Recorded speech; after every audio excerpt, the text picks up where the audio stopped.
Buenas tardes, bienvenidos al Museo Arqueológico. Esta tarde viajaremos hacia el sur para adentrarnos en dos de los grandes monumentos megalíticos de nuestra prehistoria, Menga y Montelirio. Y lo haremos de la mano de Leonardo García San Juan, catedrático de Prehistoria de la Universidad de Sevilla. El doctor García San Juan posee un amplísimo currículum en el que figuran numerosos premios y menciones, tanto nacionales como internacionales. Por citar solo el último, en el pasado mes de octubre de 2018 se le concedió el premio de la Universidad de Sevilla a investigadores de alto impacto en la rama de humanidades. Es miembro de comités científicos internacionales, así como evaluador de organismos y revistas científicas nacionales e internacionales. Ha participado en 34 proyectos de investigación, 13 de ellos como investigador principal. Ha impartido docencia tanto en universidades españolas como en extranjeras. Dirige numerosos trabajos académicos y entre ellos 10 tesis doctorales que ya se han presentado. Y cuenta con alrededor de 3 centenares de publicaciones de diversa índole. El profesor García San Juan nos hablará esta tarde del megalitismo andaluz, tema al que ha dedicado su principal atención como investigador durante los últimos años.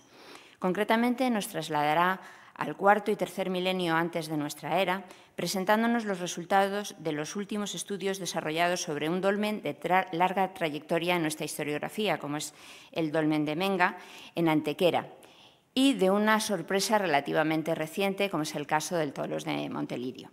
Montelirio, que pertenece a la rica área arqueológica de Valencina de la Concepción y Castilleja de Guzmán, procede también de aquí una pequeña colección del dolmen de la Pastora, que pertenece a las colecciones del museo y de la que actualmente se encuentran expuestos los elementos de adorno y las puntas de jabalina, por si quieren visitarlos.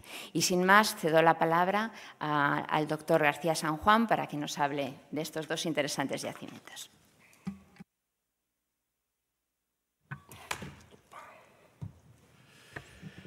Muy bien, pues buenas tardes. En primer lugar, por supuesto, quiero dar las gracias a Ruth Maicas por su amable presentación y también al Museo Arqueológico Nacional por la invitación a participar en este ciclo de conferencias pues que dura todo el año, creo, ¿no? De octubre a junio y que, la verdad, pues por lo que veo por la asistencia, está teniendo mucho éxito. Y realmente pues es un placer estar en el Museo Arqueológico Nacional, una de las instituciones con más solera de la arqueología de nuestro país, evidentemente, y bueno, pues en la capital del país también, que siempre las cosas tienen un poco más de difusión y un poco más de impacto, ¿no?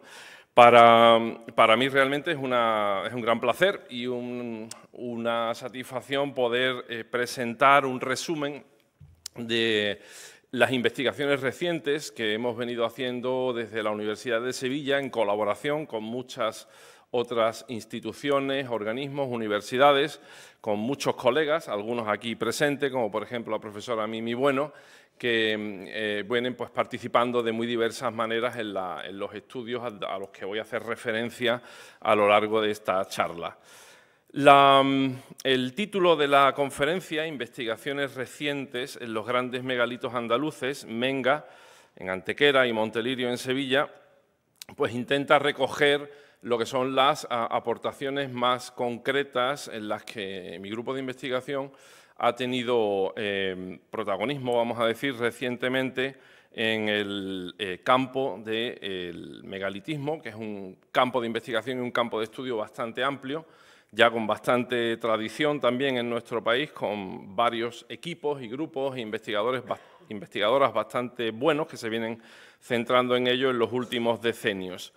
Y bueno, pues voy a intentar hacerles una síntesis de cuáles son las principales novedades y los principales avances que tenemos en este terreno en los últimos años a partir de la perspectiva y de la experiencia de estos dos monumentos concretos, que son dos monumentos megalíticos, un dolmen, Menga, y un tolos, Montelirio, uno construido en el periodo neolítico final, en el cuarto milenio antes de Cristo, el otro construido en la Edad del Cobre, en el siglo XXVIII, XXIX antes de Cristo, en dos periodos distintos, pero que nos ejemplifican muy bien lo que es la diversidad y la riqueza de este fenómeno, del fenómeno del megalitismo, que se inscribe en Europa occidental, se inscribe fundamentalmente en las sociedades del Neolítico final y la Edad del Cobre, aunque también tiene un recorrido muy importante en la Edad del Bronce, en la Edad del Hierro,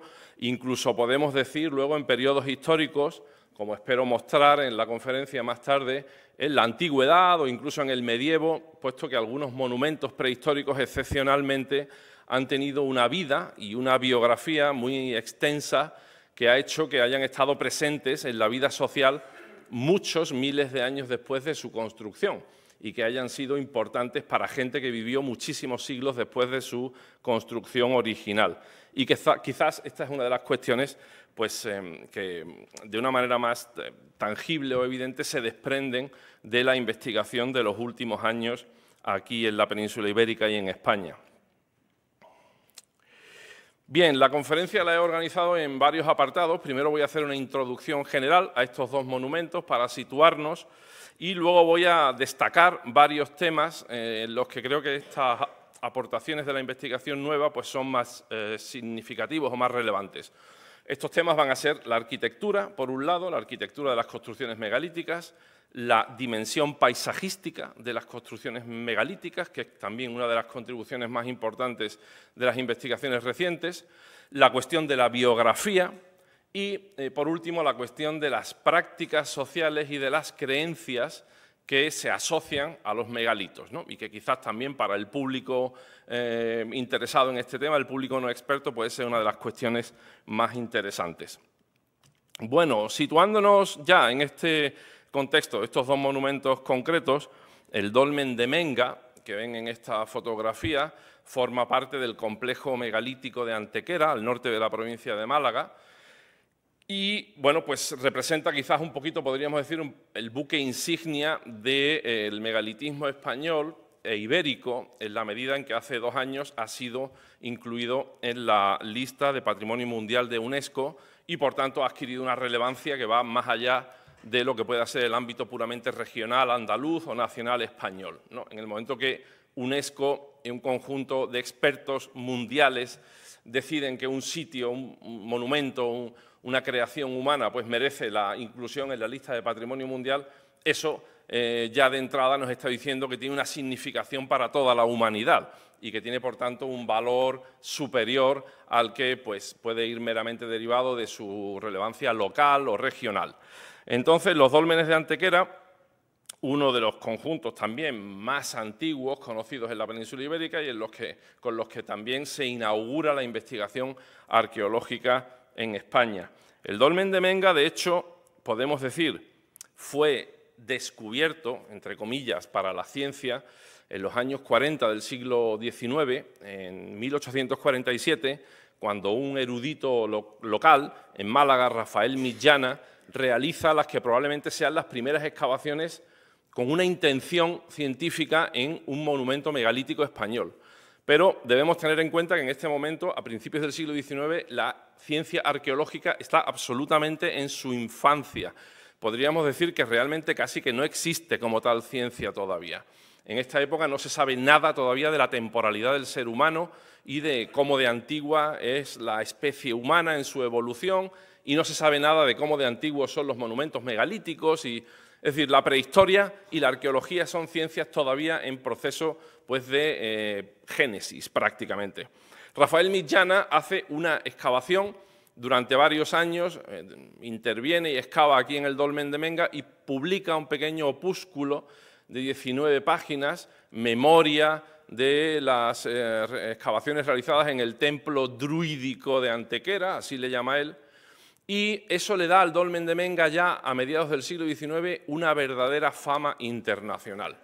Gracias al trabajo de Millana, por muy temprano y por muy incipiente que es, durante todo el siglo XIX el dolmen de Menga se convierte en un referente internacional para el estudio del megalitismo. Y eso lo vamos a ver en que muchos prehistoriadores europeos lo citan al dolmen de Menga, citan el trabajo de Millana, y además muchos de ellos acuden a Antequera, viajan a Antequera interesados por conocer este gran monumento megalítico. Bueno, Por paradojas de la historia de las investigaciones, a pesar de que Menga arrancó, vamos a decir, con esa fama y en un momento muy temprano de la arqueología, e incluso se le declara Monumento del Patrimonio Histórico Nacional por disposición de Alfonso XII en 1886, para que se hagan una idea, mucho antes que la cueva de Altamira, es el primer monumento prehistórico español que pasa a tener esta calificación de monumento nacional. Durante prácticamente todo el siglo XX, Menga y el conjunto megalítico antequerano van a experimentar lo que yo calificaría de un casi total olvido científico. Bueno, pues podríamos entrar en las causas de esto, ¿no? Pero quizás nos llevaría un poco de tiempo. Creo que es mejor simplemente dejarlo así. Hasta finales del siglo XX, hasta aproximadamente 1985-1990, cuando se establece el sistema de las autonomías en España, la Junta de Andalucía inicia un nuevo proyecto aquí, van a retomarse las investigaciones en los dólmenes de Antequera. Y, sin embargo, estas investigaciones no van a dar lugar, a pesar de que bueno, pues, suponen unas excavaciones bastante importantes, no van a dar lugar a publicaciones científicas, ¿no? Un problema que en nuestro país, desgraciadamente, a veces es un poquito endémico, de que se excavan sitios importantes y luego no se publican los estudios científicos, lo cual genera un grave problema. De hecho, hace literalmente un mes hemos publicado de la Universidad de Sevilla, en colaboración con la Junta de Andalucía, la primera monografía científica que se publica sobre el dolmen de Menga desde el opúsculo de Mitjana, al que hacía referencia. Casi 200 años después. Se dice pronto, pero así es la realidad.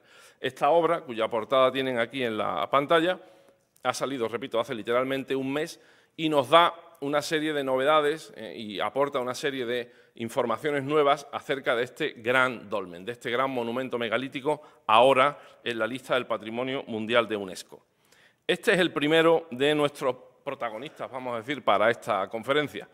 El segundo, el Tolos de Montelirio, se sitúa o es parte también de un complejo arqueológico de primer orden, que es la zona arqueológica conocida como Valencina de la Concepción, Castilleja de Guzmán, en la provincia de Sevilla. De hecho, muy cerquita de la actual ciudad de Sevilla, dentro del área metropolitana de Sevilla. Esta zona arqueológica es de muy grande relevancia desde el punto de vista científico y también se cuenta entre los primeros sitios en los que se hacen investigaciones en relación con el fenómeno megalítico español. De hecho, en 1868 se descubre el Tolos de la Pastora, que se encuentra en las proximidades del Tolos de Montelirio, que vemos aquí literalmente a 500 metros, del que vemos en la foto y que va a ser también el segundo protagonista para nuestra charla.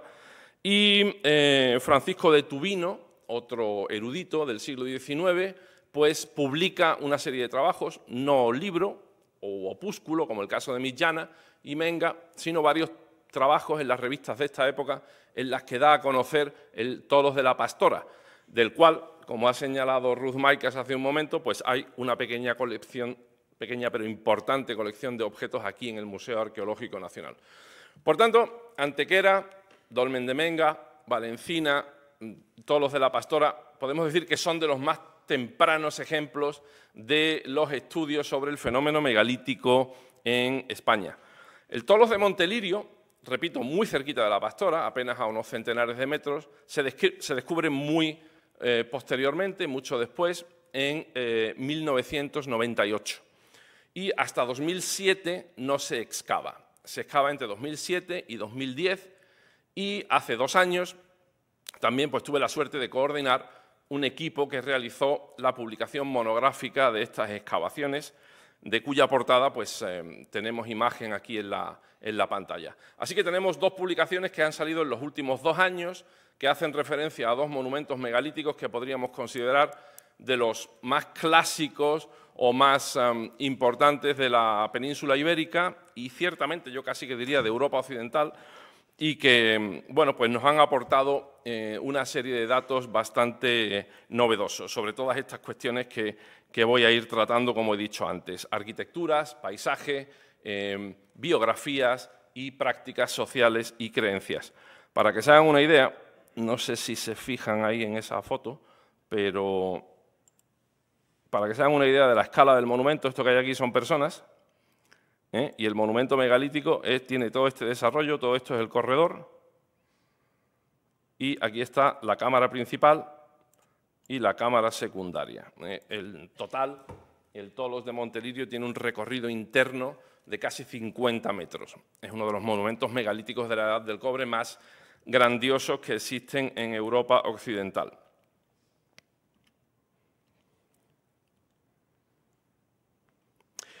Bueno, para hacernos una idea un poco comparativa de cómo son estos monumentos, podemos decir, y esa es la intención de esta diapositiva, en el alzado de arriba está el dolmen de Menga, en el de en medio está el Tolos de Montelirio, y para referencia, en el de abajo he puesto el mayor monumento que conocemos de la Edad del Bronce, por dar una referencia de las diferencias de escala. Se pueden fijar en dos cosas. Primero, en el dolmen de Menga lo que más destaca es el imponente e impresionante tamaño de las piedras que emplearon sus constructores. En esta fase, en la fase más temprana del megalitismo, las sociedades del Neolítico final, en algunos casos, se plantearon unos retos de ingeniería y de arquitectura absolutamente asombrosos, que nos dejan boquiabiertos realmente incluso hoy día. Para que se hagan una idea, todas las piedras del dolmen de Menga, y aquí tienen una escala humana que les sirve para ver un poco el tamaño, por cierto, esta escala humana está fijada a 1,55 m, que sabemos que es la estatura media que tienen las mujeres enterradas en el Tolos de Montelirio. O sea, probablemente la estatura media de las mujeres en esta época. La de los hombres habría sido pues, unos 8 o 10 centímetros más, ¿no? Gente más bajita de lo que suele ser la gente hoy día, ¿no? Pues tenemos una estatura media más alta. Esto conviene mencionarlo porque también, si para nosotros, con las estaturas que tenemos, nos resultan impresionantes, si a Manuel Pimentel, que mide seguro más de 1,90, le resulta impresionante entrar en Menga, a una persona de más corta estatura, pues evidentemente el espacio le parecerá más impresionante. Bueno, lo que destaca, como digo, son las grandísimas piedras, ¿no? Y el esfuerzo de labrar, trasladar y colocar estos gigantes de piedra formando una cámara que nos impresiona hoy día. Para que se hagan una idea, todas las piedras de Menga, tomadas conjuntamente, pesan 900 toneladas. 900 toneladas es lo que vienen a pesar 2 aviones cargados de combustible, de pasajeros y de maletas de los que viajan entre Madrid y Nueva York, por ejemplo. 2 aviones, uno encima de otro. Eso es lo que pesan todas esas piedras. La piedra más grande, que es, como pueden ver, la cobija del fondo, pesa 150 toneladas, que es más o menos el equivalente de unos 100 coches de tamaño más o menos medio de los que usamos hoy día, un vehículo turismo, ¿no? O sea que son unas piedras muy imponentes. Por tanto, el concepto de megalitismo en este neolítico final pone mucho énfasis en la grandiosidad de estas moles de piedra y en la hazaña técnica de colocarlas exactamente como tienen que estar colocadas para lograr este gran monumento. En la Edad del Cobre, en cambio, el monumento de Montelirio, que aparece debajo, se pueden fijar, las piedras son mucho más pequeñas. Este monumento no está construido con unas piedras enormes, está construido con unas lajas de pizarra mucho más pequeñitas, quizás de 1 metro de altura, 1,5 metros, 1,70 m, donde toda la arquitectura en sí, vamos a decir, es mucho más ligera, ¿no? Sin embargo, en esta época el megalitismo también es muy interesante por otras razones. Y Montelirio concretamente ilustra esto muy bien. Montelirio es muy interesante porque nos ilustra una cosa excepcional que hemos aprendido gracias al estudio de Montelirio, que es que en esta época, en la península ibérica, han aprendido a construir cúpulas. Si se fijan en la cubrición o el techo que tuvo la cámara principal de Montelirio, está hecho con una cúpula hecha de tierra seca al sol. Y esto es una cosa que los arqueólogos y los prehistoriadores habíamos sospechado durante bastante tiempo, que en el Neolítico final, en la Edad del Cobre, se estaba empleando probablemente este material para construir, pero nunca lo habíamos comprobado. En Montelirio lo hemos comprobado por primera vez. Y no es una cúpula pequeñita para los estándares de la época, es una cúpula que tenía casi 5 metros de altura. Es decir, una obra también de ingeniería a su modo muy interesante y muy peculiar. Bueno, esto de construir los megalitos, sea con grandes piedras o con piedras más pequeñas, fue sobre todo una costumbre, podemos decir, de las sociedades del Neolítico final y de la Edad del Cobre. Aquí en la península ibérica, en la Edad del Bronce, como pueden ver en este alzado de más abajo, los monumentos más funerarios más grandes que conocemos son los que llamamos cistas megalíticas, que son unos monumentos de un porte mucho más discreto, ¿no? Mucho más pequeños. En la Edad del Bronce la sociedad cambia mucho y las prioridades, vamos a decir, de la sociedad se dirigen en otra dirección. En la Edad del Bronce, por ejemplo, vamos a ver que la inversión de trabajo no va a ser en estas grandes piedras de los templos megalíticos, va a ser en construir unos poblados y unos asentamientos con unas fortificaciones, a veces con unas terrazas, con unas infraestructuras muy importantes. Y el trabajo predominante se va a ir más al ámbito de lo civil, podemos decir, y de lo público y de lo doméstico, más que de lo sagrado y lo funerario, como había ocurrido en el Neolítico final y la Edad del Cobre. Bueno, este otro diagrama solo pretende mostrar el tamaño comparativo de Montelirio con respecto a otros toloi de la Edad del Cobre, pero lo voy a pasar porque creo que lo voy a poder mostrar mejor ahora. Bueno, una cosa muy importante de estas últimas investigaciones es que nos han ayudado, o nos están empezando a ayudar a entender mejor cuál es la temporalidad de estos monumentos. Primero, ¿cuándo se hicieron? Que para nosotros los prehistoriadores no es en absoluto un tema baladí. Para nosotros entender como prehistoriadores cómo ocurren los procesos en la prehistoria, lo primero que tenemos que saber es cuándo ocurren las cosas. Lógicamente, si no sabemos cuándo han ocurrido las cosas, no vamos a poder, por ejemplo, establecer reacciones causales. Yo no puedo establecer una relación causal entre dos fenómenos si no sé cuál se ha producido antes. Un fenómeno que se ha producido después es muy difícil que haya producido un fenómeno que se produzca antes. Normalmente el fenómeno que se produce antes causa un fenómeno que se produce después. Pues este antes y este después, esta anterioridad y posterioridad, los arqueólogos que nos dedicamos a la prehistoria lo tenemos que fijar, y nuestro método de fijarlo fundamentalmente es el radiocarbono. Entonces, en estas dos investigaciones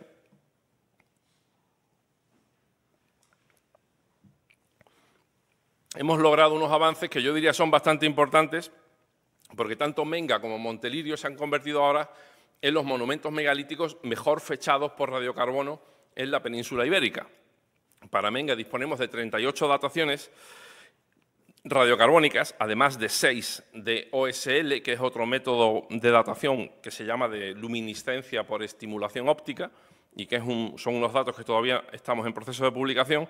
Y para Montelirio disponemos de 22 dataciones radiocarbónicas. Para que se hagan una idea comparativamente, les voy a decir de cuántas fechas radiocarbónicas disponemos para otros monumentos megalíticos de la península ibérica. Para el dolmen de Soto, que bueno, pues acaba de ser objeto de una publicación por Mimi Bueno y su equipo, disponemos ahora mismo de 10 dataciones radiocarbónicas. Para la Pastora disponemos de 6. Para otros grandes monumentos megalíticos, como Matarrubilla, que se encuentra en Valencina también, o el Romeral, que es parte del conjunto de Antequera, Patrimonio de la Humanidad, no tenemos ninguna.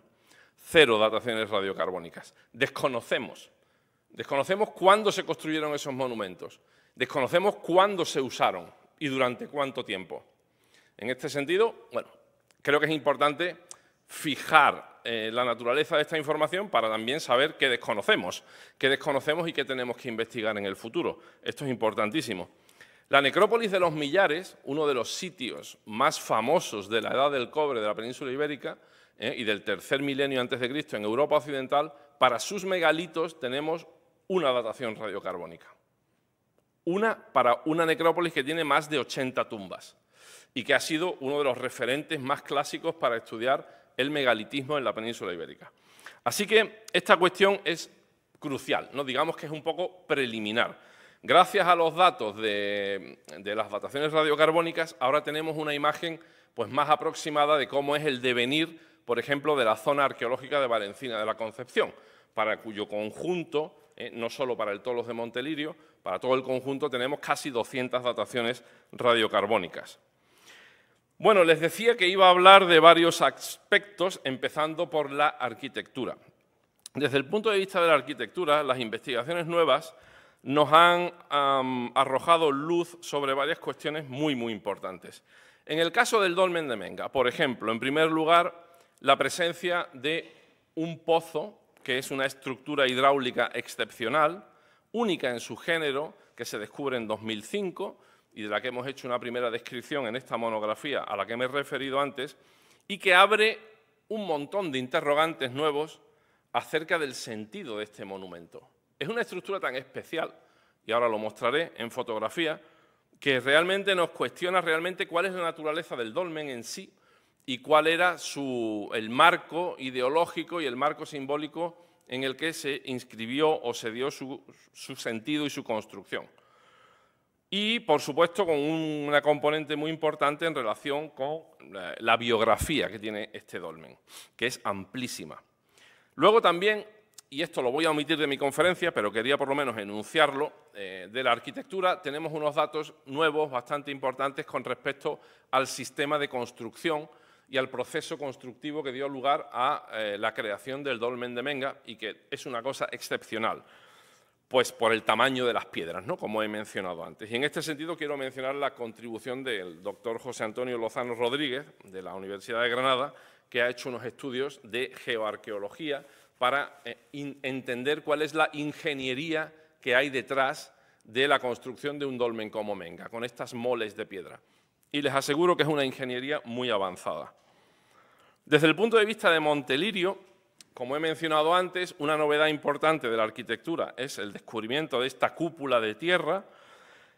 Otra cuestión muy importante es la integración de la arquitectura con una serie de elementos artísticos que son grafías, creaciones plásticas y de otro tipo que generan toda una escenografía dentro del monumento megalítico. Es decir, el monumento megalítico es un escenario que sirve para representar unas cosas que son importantes socialmente, muy importantes. Este es un tema que la profesora Mimi Bueno lleva estudiando muchísimos años, en colaboración con el profesor Rodrigo Balbín y muchos otros colaboradores, y que quizás, en el caso de Montelirio, que ella también ha estudiado, pues se manifiesta con la máxima claridad. Para que ustedes me entiendan, si no son especialistas en prehistoria, cuando entramos en una catedral, pues no sé, renacentista o gótica, una cosa que nos va a impresionar es la arquitectura. Si van a la iglesia del Duomo de Florencia o a la catedral de Sevilla, les impresionará la arquitectura.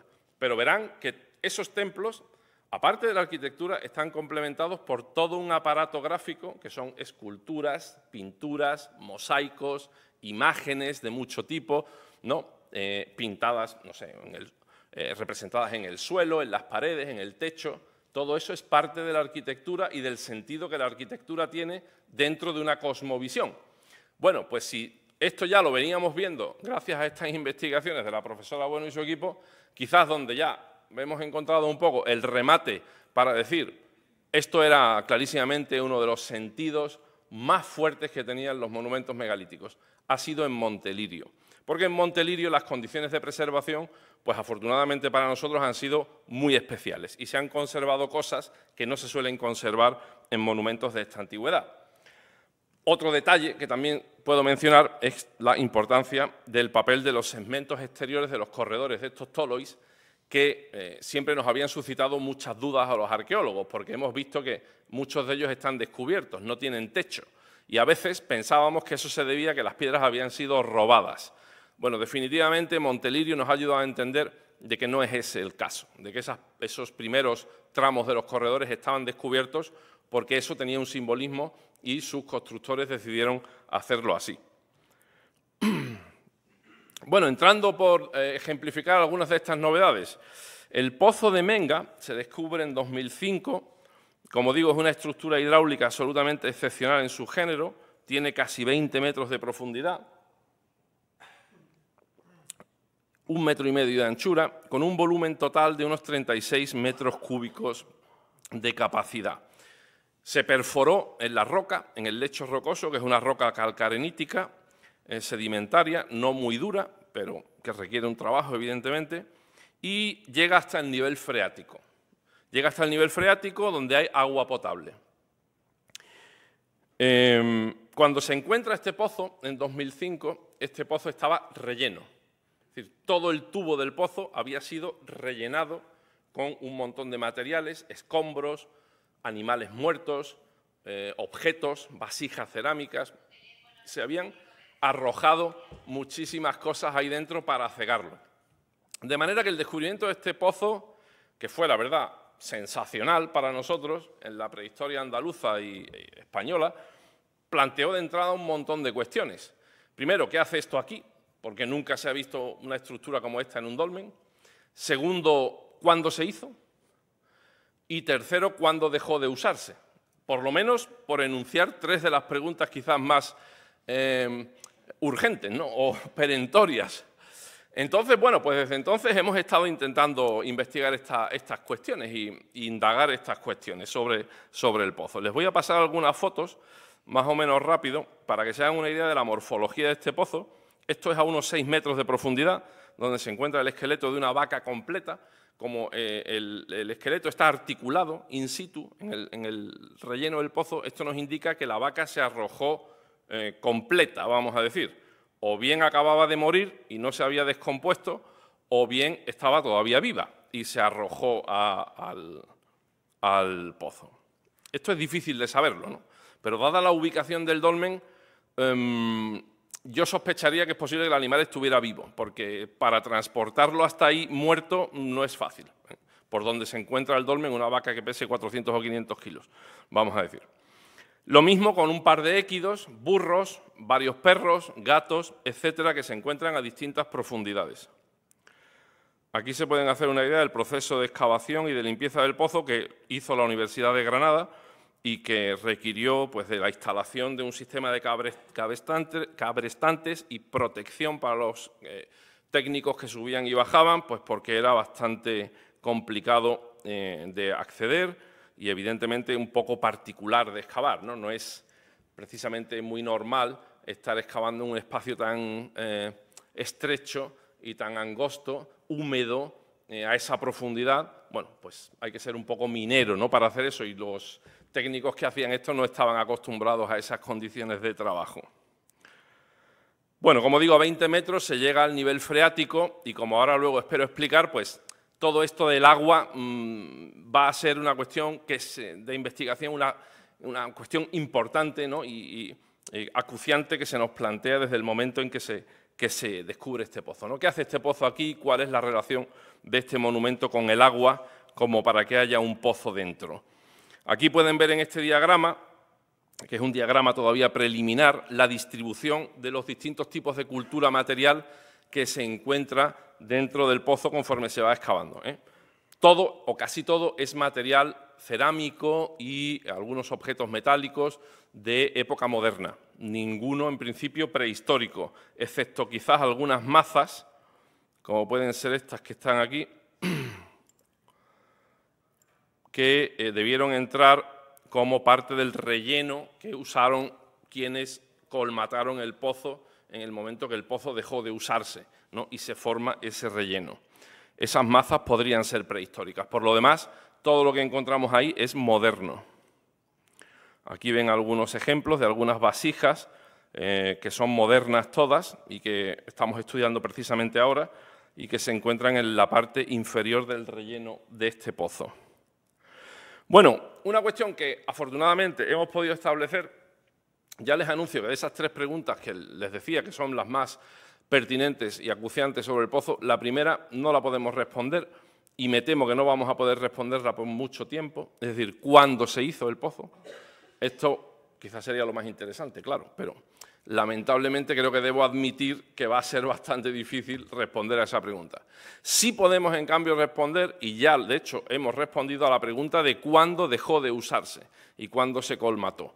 Gracias a una serie de 14 dataciones radiocarbónicas que hemos modelado estadísticamente, con un método que se llama estadística bayesiana, tenemos un 80% de seguridad de que ese relleno se formó entre 1720 y 1770 de nuestra era, es decir, en el siglo XVIII de nuestra era, ¿no? Vamos a decir, cuando empieza su reinado más o menos el señor Felipe V y llegan los Borbones a España. Bueno, pues en esa época se cerró el pozo y se cegó. Luego, posteriormente, sabemos que Millana lo habría de encontrar en 1840 y tantos, aunque Millana solo excavó una parte de su relleno. Esto ya es una historia un poco más casi detectivesca que si quiere luego más tarde con las preguntas y tal lo puedo explicar con más detalle, pero no me voy a detener mucho ahora. Bueno, no sabemos cuándo, repito, no sabemos cuándo se abrió el pozo, pero sí que dejó de usarse en la primera mitad del siglo XVIII. ¿Por qué dejó de usarse? Otra pregunta muy interesante. De nuevo, si quieres, luego la abordaremos en las preguntas.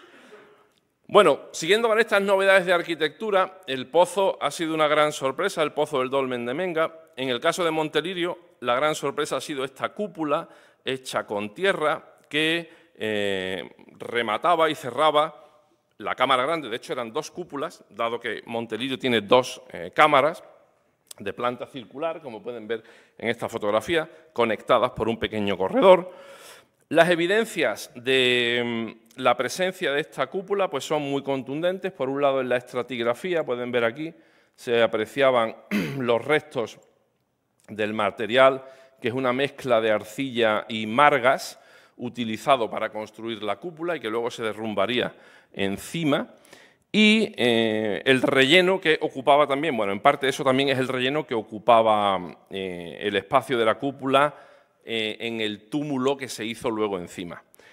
Quizás la evidencia directa más clara son los agujeros de poste que pueden ver aquí, que se encuentran en número de 11 en las dos cámaras, en la cámara principal, luego también en la cámara pequeña, son menos, y que tienen una disposición en círculo y que son unos agujeros de poste con otro en el centro que habrían servido como andamio o encofrado, gracias, era la palabra que me hacía falta, encofrado, para que esa obra fraguase, ¿no? Mientras se secaba, vamos a decir, y se endurecía esa cúpula hecha de barro. Hasta donde sabemos, es la primera cúpula de verdad. En la Edad del Cobre siempre se ha dicho que es la época en la que se hacen los primeros experimentos para construir cúpulas, pero que son las falsas cúpulas que se hacen con piedra por aproximación de hilada, ¿no? De hiladas. Lo que nos ha revelado Montelirio es que, aparte de esas falsas cúpulas por aproximación de hiladas, en la Edad del Cobre sabían hacer cúpulas, y sabían hacer cúpulas de verdad. Lo que pasa que, bueno, el material constructivo que empleaban, pues de tierra seca al sol, podía ser más o menos resistente o más o menos duro. Pero, en fin, la arquitectura de tapial o de adobe, que es barro seco al sol, puede llegar a ser muy resistente, ¿eh? Y si no, ahí están las murallas almohades de Sevilla para dar fe de ello, que fueron construidas hace 800 años y ahí siguen. Y están construidas con un tapial que es barro mezclado con cal y con guijarros de río. O sea que la arquitectura en tierra puede llegar a ser bastante sólida. Esta es una foto del proceso de excavación de Montelirio. Bueno, para que nos hagamos una idea de esta importante cúpula, de nuevo recurriendo a estos alzados en croquis, vemos la cúpula de Montelirio aquí con sus 5 metros, que es solo más pequeña, un poquito más pequeña que la cúpula del Romeral, en Antequera, que está hecha por aproximación de hiladas y más grande, bastante más grande que la cúpula del propio Tolos de la Pastora, que tenemos aquí y que tiene 2,5 metros de altura aproximadamente, que es mucho más pequeñita y que está también hecha en piedra por aproximación de hiladas. Bueno, la última cosa que quería mencionar en cuanto a la arquitectura es la presencia de este corredor tan largo y estrecho que, como decía antes, pues tiene una característica, que es que su tramo más exterior, que lo pueden ver aquí, este primer tramo, aproximadamente los primeros 8 o 10 metros, estaba descubierto y sin techo. Y como digo, eso siempre había dado un poco de lugar a controversia entre los especialistas. Ahora hemos comprobado que es una zona que estaba originalmente diseñada para ser así, abierta, y que seguramente eso tiene que ver con la naturaleza de las actividades o rituales que tenían lugar en ese espacio, ¿no? La otra cuestión que he mencionado antes es la integración de las grafías y de las artes plásticas, vamos a decir, con la arquitectura, y que en Montelirio pues, ha quedado bastante bien conservada. Gracias al estudio que se incluye en la monografía y del que son autores Mimi Bueno y su equipo, pues hemos visto, por ejemplo, la naturaleza de los motivos pintados en las paredes de esa gran cámara. Las lajas que formaban la cámara, unas lajas de pizarra muy nobles y muy hermosas, de aproximadamente 1,70 m de altura, estaban cubiertas con una capa muy gruesa de pigmento hecho con cinabrio, que es un material que aquí en la península ibérica solo se encuentra en Almadén aquí en Ciudad Real, en Castilla, y que tenía mucho valor en esta época. Con el cinabrio se hace un pigmento rojo de un color muy intenso que seguramente por su similitud formal y visual con el color de la sangre es muy apreciado en esta época con un sentido ritual. Bueno, pues toda la pared estaba impregnada de esto, una capa bastante gruesa, y luego encima pintaron una serie de motivos, entre los que destaca el motivo oculado, que es un motivo omnipresente en la imaginería calcolítica y que, bueno, pues es quizás el motivo más sagrado, ¿no?, que hay en esta época, en el Neolítico final y en la Edad del Cobre, que probablemente nos hace referencia al sol y al culto al sol, que evidentemente es uno de los elementos más importantes o el más importante en la cosmovisión de estas sociedades. En el caso de Montelirio, esta teatralización gráfica de la cámara se refuerza con el efecto que causa la propia luz del sol. Cuando el sol sale en cierta época del año, en el solsticio de invierno, en los primeros momentos del amanecer, el sol penetra por ese largo corredor de 40 metros, formando un haz de luz bastante estrecho que ilumina la cámara unos minutos, solamente unos minutos, antes de que el sol se levante, y justo ahí, en el paso del sol, de la luz del sol, los constructores de la tumba habían puesto esta estela que han reconstruido Mimi y su equipo, y que es una estela probablemente femenina que nos representa muy probablemente a la diosa tutelar principal de estas sociedades, que es la llamada diosa madre, ¿no?, una representación femenina que encarna a la naturaleza y a la tierra de la que formamos parte.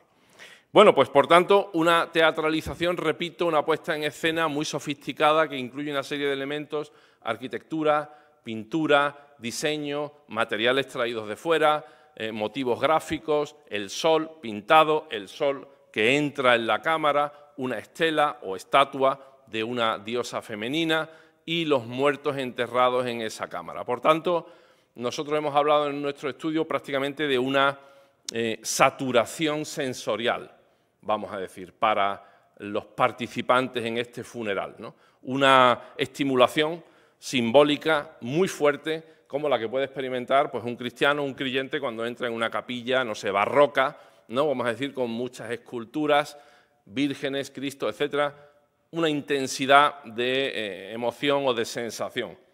Y esto es una cosa que es muy notable en Montelirio.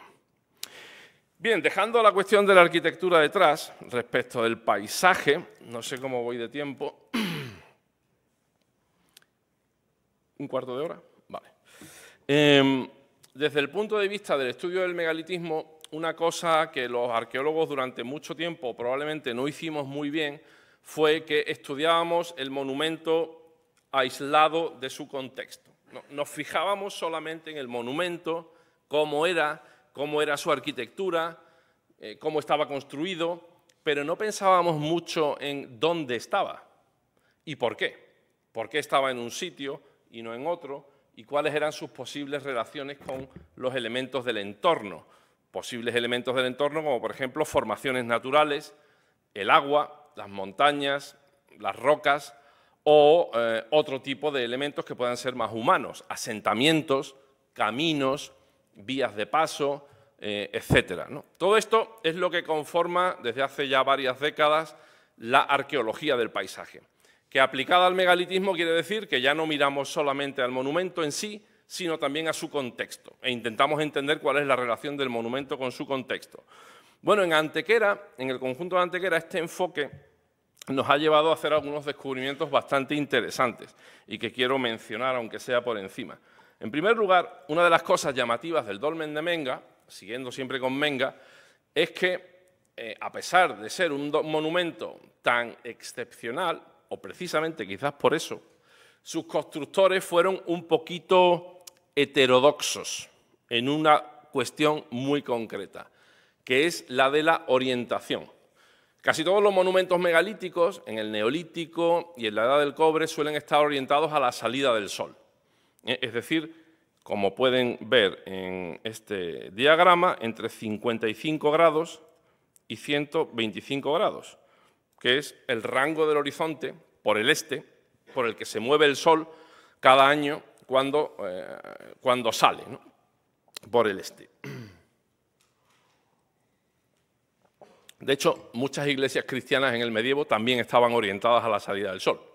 Y también los templos clásicos romanos muchas veces se orientaban a la salida del Sol, porque el Sol siempre ha sido un elemento sagrado principal en casi todas las religiones humanas.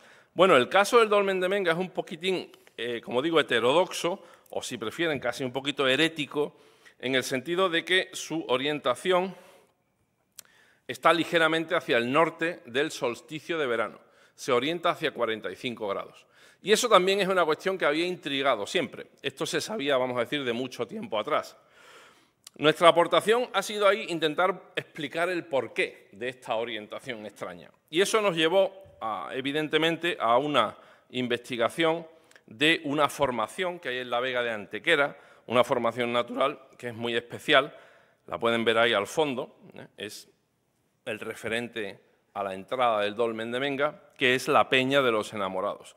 La Peña de los Enamorados es una montaña, un macizo calizo, que tiene una presencia muy visible y muy intensa en el paisaje de Antequera, porque se recorta en la silueta del horizonte de una manera bastante clara con una forma antropomórfica. De hecho, allí localmente pues siempre se le ha conocido como el indio o la india, porque tiene la forma de una cara humana, de una persona como que está yaciendo boca arriba y mira hacia el cielo. No, por esta razón, la Peña de los Enamorados siempre ha sido un hito paisajístico y un hito incluso de navegación terrestre, cuando no había GPS ni la tecnología que tenemos hoy día, y la gente se movía buscando referentes históricamente. Entonces, bueno, la Peña de los Enamorados es un sitio que tiene su historia, es un sitio arqueológico muy interesante de primer orden, que entre otras cosas, bueno, pues tiene un nombre llamativo, ¿no? Lo de la Peña de los Enamorados viene de una leyenda medieval que se da en el siglo XV, cuando Antequera es frontera entre el reino castellano cristiano de Sevilla y el reino nazarí musulmán de Granada. Y ahí hay pues una situación, vamos a decir, de hostilidad o de guerra permanente. Y Antequera era esa frontera, ¿no? Y en esta leyenda que se gesta o se produce en esta época, un hombre musulmán y una mujer cristiana, o viceversa, porque hay varias versiones, se enamoran, se quieren casar, sus familias no lo aceptan, tipo Romeo y Julieta, vamos a decir, ¿no? Y esta pareja se escapa y se refugian en la Peña de los Enamorados. Allí los persiguen, sus familiares los encuentran y cuando ellos se ven acorralados, esta joven pareja de enamorados, pues deciden quitarse la vida. Y entonces se lanzan literalmente, según la leyenda, desde aquí. Desde la barbilla de la peña. Y fueron allí supuestamente enterrados directamente, ¿no? Bueno, esto es una leyenda, pero como sabemos, las leyendas suelen tener una perduración en el tiempo a veces muy notable, se van metamorfoseando, transformándose según las circunstancias. En este sentido, no resulta nada de extraño que es precisamente en este sector de la Peña de los Enamorados, aquí abajo, donde hemos encontrado más testimonios de actividad neolítica de la Peña de los Enamorados. Quizás no sea casualidad que la leyenda dice que ahí fueron enterrados aquellos personajes famosos, ¿no? Por cierto, esto es un grabado de principios del siglo... Bueno, la primera edición es de principios del XVI, publicado en Basilea, como parte de una obra que se llama Cosmografía Universalis, en la que se recoge la leyenda de los enamorados de Antequera. Y aquí los pueden ver a los dos lanzándose de cabeza por la peña, que no está tan bien representada. Obviamente el grabador no había visto ninguna foto de la peña, el pobre, pero le habían dicho que era una montaña y ya está. Y es una leyenda famosa, por tanto, que incluso circulaba, vamos a decir, por Europa. Bueno, nosotros hemos ido a hacer un trabajo arqueológico allí, a ver si encontrábamos a los amantes, ¿no? Realmente no para buscar a los amantes, pero para ver por qué es precisamente este sitio de la Peña de los Enamorados al que se orienta el dolmen de Menga. porque cuando hacemos la orientación del dolmen de Menga, esa de 45 grados al este, va aquí, justo a este punto. Y aquí encontramos dos cuestiones bastante interesantes. Por un lado, un abrigo con arte rupestre esquemático, que se encuentra aquí en la base de la barbilla de nuestro personaje, literalmente, y delante una zona con varios megalitos, varios bloques grandes de piedra que pensamos pueden haber conformado un espacio monumental. Resumiéndoles, porque ya voy consumiendo el tiempo muy deprisa, creemos que antes de que se construyese el dolmen de Menga, aquí había un espacio ceremonial y un espacio de referencia, y quizás un espacio de agregación, un sitio que era un referente para las poblaciones locales. Este sitio era sagrado y tenía una significación. Por alguna razón, este sitio se abandona. De momento ignoramos cuál, aunque yo tengo mis cábalas mentales al respecto. Ignoramos por qué se abandona, pero se abandona. Y en el momento que se abandona, se construye el dolmen de Menga y el dolmen de Menga se orienta aquí. Vamos a decir, mutatis mutandi, como una mezquita se orienta a la Meca, porque la Meca es el sitio sagrado de los musulmanes, ¿verdad? La idea sería muy parecida. Bueno, me ahorro los detalles de explicar este sitio y de todo el estudio que hemos hecho, tanto del abrigo de arte rupestre como de las posibles piedras, que pensamos pueden ser menires. Yo siempre lo digo con mucha prudencia, Mimi Bueno es más atrevida y ella siempre dice que está muy convencida de que son menires, podrían perfectamente serlo. Desgraciadamente, nuestra investigación aquí ha llegado a un punto muerto, por una razón muy inesperada y un poco triste, y es que simplemente los dueños de esta finca no nos han dado permiso para hacer nuestras excavaciones arqueológicas, y sin excavaciones arqueológicas aquí no podemos avanzar más en la investigación.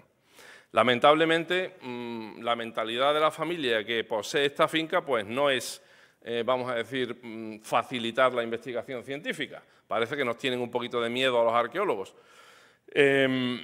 Y por otra parte se da la circunstancia de que este espacio, que está incluido en la declaración de UNESCO, es suelo privado, no es suelo público, lo cual es un sinsentido. Es decir, esto creo que eventualmente tiene que ser expropiado y que pase a ser suelo público, primero porque es un sitio que es parte del patrimonio mundial y no tiene sentido que esté en manos privadas, y segundo porque si se obstaculizan las investigaciones científicas, pues no podemos avanzar en lo que es el natural decurso del estudio, ¿no? Así que, bueno, por un lado tenemos que el dolmen de Menga tiene en su concepto esta relación original con una montaña que parece haber tenido un sentido ideológico muy importante en el Neolítico y que tiene arte rupestre esquemático y probablemente una zona monumentalizada con grandes piedras. El segundo elemento, lógicamente, que nos interesa mucho del aspecto paisajístico de Menga es el agua. El agua, que evidentemente es un hecho ineludible de este dolmen desde el momento en que hay un pozo ahí, como he explicado antes, de 20 metros de profundidad. Y en este sentido la región de Antequera es muy interesante.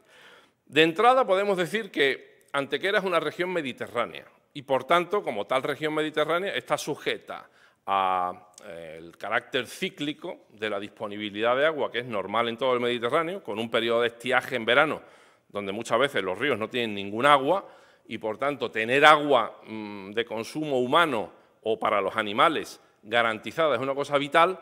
Y segundo, pues porque se pueden producir periodos de sequía, que no son raros, de varios años con poca lluvia. O sea, que tenemos una variabilidad anual y luego un carácter cíclico interanual con periodos de sequía. Eso de entrada. Pero es que además Antequera tiene una característica muy especial, que es que en toda la zona hay mucha agua salada. Es por las características de su geología, el Trías de Antequera, el agua natural de esta región es en muchos casos salobre y por tanto no apta para consumo humano. Y a este problema ya se enfrentaron los pobladores neolíticos de esta región. Con lo cual, de entrada, el pozo ya se inscribe en una cuestión muy interesante. En este mapa lo que estamos mostrando son los topónimos de la región de Antequera que hacen referencia a sal. Arroyo Saladillo, El Salitral, Arroyo Salado, Cortijo Salinoso, El Salado, etc., etc., etc. Es Es decir, la toponimia en ese sentido es muy contundente y nos dice, ¿el nombre del sitio es este? Pues por algo será, ¿no? Si se llama El Salado. Bueno, pues muchos sitios salados en Antequera. Esto se ha reflejado históricamente de una manera especial en la producción de sal, que desde el Neolítico precisamente se convierte en un bien o un producto de mucha importancia, porque sobre todo cuando crece la ganadería y las cabañas ganaderas son más grandes, a los animales hay que darles sal. Aparte de que luego se pueden salar los productos que se hacen con los animales, las salazones, ¿no? Pensemos que en el Neolítico no hay frigoríficos todavía y, por tanto, la carne hay que curarla y salarla y el pescado lo mismo. La sal, de hecho, es un bien de primordial importancia ya desde el Neolítico. Y eso lo vemos en toda Europa porque hay testimonios de que en sitios donde hay sal es un poquito como quien tiene petróleo hoy día, ¿no? Tienes la suerte de que te toca, pues ya tienes un recurso estratégico. En España no tenemos petróleo, así que no podemos vender petróleo. Otros países que tienen petróleo tienen ese recurso. Quien tiene sal en el Neolítico tiene un recurso estratégico y, evidentemente, eso les va a dar un volumen de negocio, vamos a decir, importante, ¿no? En Antequera hay mucha sal. Otro factor interesante para explicar esta pujanza de las sociedades neolíticas y, sobre todo, del Neolítico final, cuando sabemos que están empezando a haber cabañas ganaderas cada vez más importantes. Bueno, testimonio de esta producción de sal la tenemos en varios sitios. Por ejemplo, en la laguna de Fuente de Piedra, que es un lago donde además pues, vienen estacionalmente los flamencos y es una cosa muy bonita, o en Fuente Camacho, que se encuentra en Loja, en Granada, a unos 30 kilómetros. Aquí hay producción de sal en la prehistoria y en la antigüedad. Estos sitios, de todas formas, no se han estudiado todavía desde un punto de vista arqueológico. Aunque es una cosa que obviamente está ahí en el horizonte que esperamos hacer en el futuro. Bueno, por tanto, vistos estos precedentes, que el agua del pozo del Dolmen de Menga sea potable es interesante, porque no es salobre. Hemos hecho un estudio de la composición química y en todos los parámetros el agua del pozo del Dolmen de Menga cumple los estándares exquisitos, vamos a decir, o rigurosos, que pone hoy día la Comunidad Europea para toda el agua que sale del grifo que nosotros bebemos en nuestras casas, ¿no? Por tanto, es buen agua. Hicimos un análisis químico, lo único que sale fuera de esa normativa de la Comunidad Europea es lo que está iluminado ahí en amarillo en la tabla, es probablemente causado por el uso de abonos. Y son los nitratos y algunos elementos químicos que derivan del uso de la agricultura intensiva que hay en la Vega de Antequera hoy día. No hicimos un análisis microbiológico, que es también, obviamente, preceptivo para el agua que bebemos hoy día. Pero bueno, como yo me la bebí y mis intestinos no se quejaron, eso quiere decir que los microorganismos que hay no son demasiado malos, ¿no? Bueno, curiosamente, otros precedentes interesantes son que en Antequera, en la zona, que tengamos conocimiento, hay por lo menos 2 episodios en la historia en los que ha habido sitios que se han convertido en referente supralocal por la calidad de sus aguas. Uno de ellos se dio en la antigüedad, donde en una población un poquito al sur de Antequera que se llama Valle de Abdalajís, donde hay constatado un santuario antiguo de época romana dedicado a las divinidades acuáticas y donde hay una serie de inscripciones que nos dicen que la gente allí iba a tomar las aguas, porque eran aguas curativas. Esto de las aguas curativas ya saben que ha sido muy, muy importante históricamente, porque hasta el siglo XX, XIX, XX, la medicina es mitad magia y mitad buen clima. Y un poquitín de sustancia, ¿no? Pero vamos a decir, no es la medicina como la entendemos hoy día. Entonces, esto es muy importante. Otro ejemplo, mucho más tarde, en el siglo XVI, en el reinado de Felipe II, el sitio de Fuente de Piedra, al lado de Antequera, que he mencionado, también se hace famoso por la calidad de su agua. Nos dice este señor Ambrosio de Morales, en 1575, que escribe un manuscrito que se titula Las antigüedades de las ciudades de España por encargo de Felipe II, que el mejor de los manantiales de España parece ser el de Antequera, debido a su poder contra la terrible enfermedad de la piedra del riñón. Sea verdad o no, en esta época se hizo muy famosa el agua de esta localidad porque supuestamente curaba la piedra del riñón. Tan famosa se hizo el agua que, según nos testimonia el propio Ambrosio de Morales, el agua de Fuente de Piedra era exportada con certificado de origen a las colonias españolas de ultramar y a el reino de Nápoles. O sea, muy lejos. Este agua iba muy lejos exportada, porque se suponía que era un agua muy sana y curativa. Bueno, todos estos precedentes nos dan que pensar a nosotros en cuanto al contexto del pozo del dolmen, ¿no? ¿Por qué hay un pozo en este dolmen? Bueno, pues puede haber sido porque el agua de ese pozo haya sido considerada curativa, puede haber sido porque haya sido considerada curativa y sagrada. Una de las dos cosas o las dos. Esto ya ha ocurrido en esta región en otros momentos históricos, ¿no? De hecho, es curioso, pero el dolmen de Menga nos ofrece sutiles evidencias, y esto lo hemos visto en las últimas investigaciones, de su relación con el agua. Por ejemplo, este objeto que aparece en la pantalla, que se encontró en 2005 y que hemos estudiado ahora, es lo que en arqueología romana se llama un tubulus. Creo que no hace falta que traduzcamos lo que es un tubulus, ¿no? Porque salta a la vista, es una tubería romana. Los romanos eran muy buenos ingenieros y hacían continuamente infraestructuras hidráulicas. Y encontramos una tubería romana en el dolmen de Menga. Primera coincidencia interesante.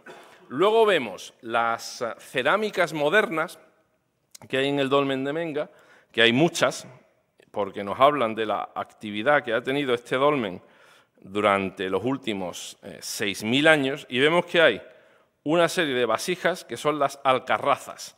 Las alcarrazas son vasijas que en el siglo XVI y XVII se usaban fundamentalmente para transportar, servir y consumir agua, específicamente agua. De hecho, las vemos retratadas en distintos bodegones de la época, sobre todo de la Escuela de Sevilla, aunque también otras, por ejemplo, el famosísimo cuadro El aguador de Diego de Velázquez, donde este señor que va vendiendo agua por la calle lleva una alcarraza con la que sirve el agua. Pues encontramos varias alcarrazas en el dolmen de Menga, fragmentos de alcarrazas. Bueno, ¿nos dice esto que el dolmen de Menga tiene un sentido hidráulico? Probablemente. ¿Nos dice que en estas épocas, en la antigüedad, por ejemplo, el pozo está ya en uso? No lo sabemos, pero ahí hay una sugerencia interesante. ¿Y en época moderna? También. De hecho, otro hallazgo curioso en el dolmen de Menga es que se encuentran, no tengo foto, pero no la he puesto, se encuentran 4 monedas de 4 y 8 maravedíes, monedas del siglo XVI y XVII. ¿Qué hacen monedas de 4 y 8 maravedíes de los reinados de Carlos I, Felipe III y Felipe IV en un dolmen neolítico? Una sospecha, evidentemente, es que ahí había transacciones comerciales. ¿Cuál podía ser la naturaleza de esas transacciones comerciales? Quizás el agua. Así que, ok, vamos teniendo indicios al respecto, ¿no? Bueno, una última clave para entender la relación paisajística de Menga con el agua nos viene realmente también de la geografía de la zona y de otro elemento que forma parte de la Declaración de Patrimonio Mundial, que es el Torcal de Antequera. El Torcal de Antequera es un macizo calizo de tipo kárstico que es muy conocido y muy famoso nacionalmente e internacionalmente porque tiene una serie de formaciones, como pueden ver en las fotos, que son monumentos naturales, ¿no? Aquí es donde la naturaleza pues, se emplea un poco y hace cosas sorprendentes y maravillosas que nos impresionan a nosotros, a las personas, ¿no? A los seres humanos.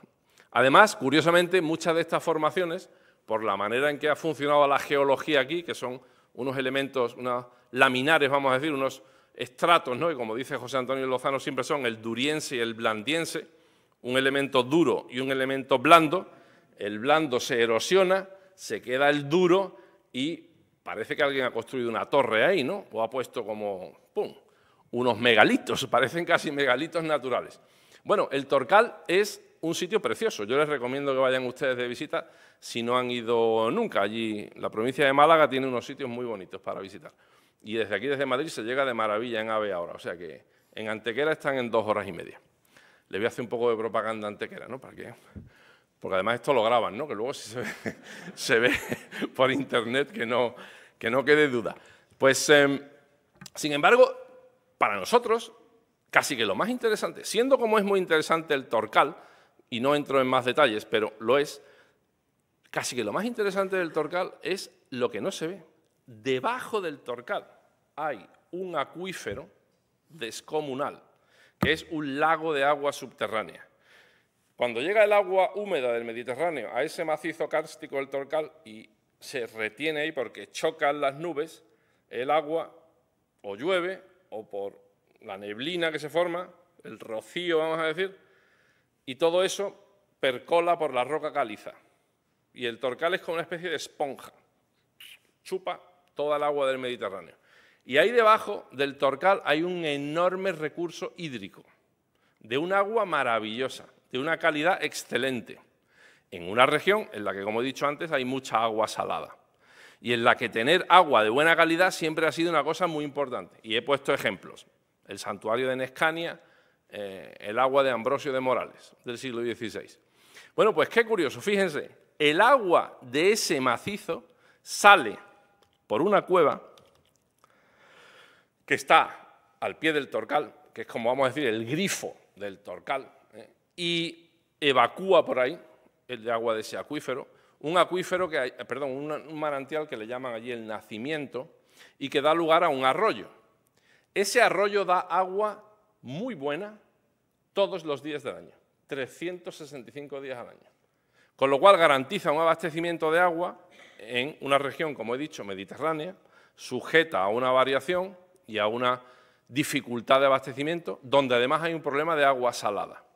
Bueno, pues cuando ese agua baja desde el Torcal hacia la vega de Antequera y llega a la vega de Antequera, ¿qué es lo que se encuentra ahí? Nada más llegar a la vega de Antequera, el dolmen de Menga.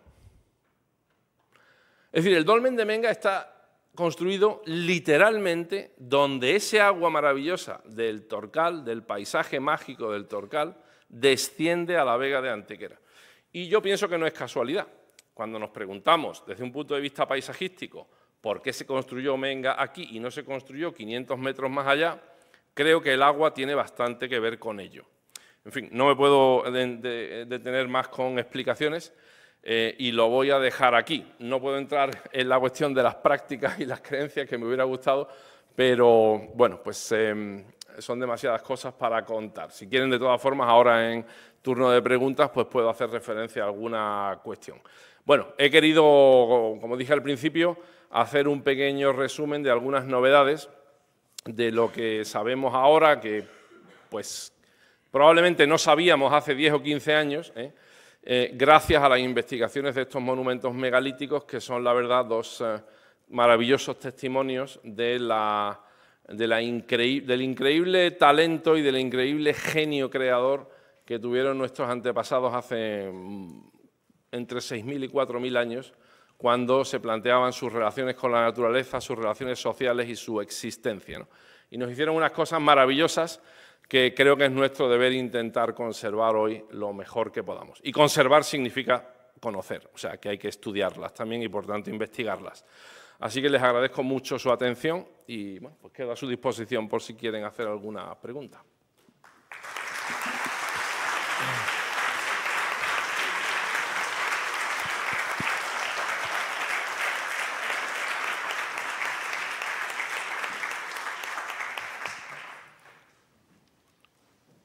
Muchísimas gracias. ¿Alguien quiere hacer alguna pregunta? A ver, por favor, ahí al fondo. Hola, buenas tardes. Y ante todo, muchas gracias por tan magnífica explicación. Yo quería plantear dos preguntas, si puede ser. Si se sabe algo sobre los pobladores que había allí, si había algún tipo de asentamiento importante, o era una zona de paso, o era una zona, como has comentado tú, que era un poco con significación religiosa. Y la otra pregunta sería si se ha estudiado las técnicas para poder mover semejantes piedras, por así decirlo. Has comentado que había una incluso que podría llegar a pesar 150 toneladas. Eso me imagino que requeriría muchos recursos y alguna técnica importante para poder hacerlo efectivo.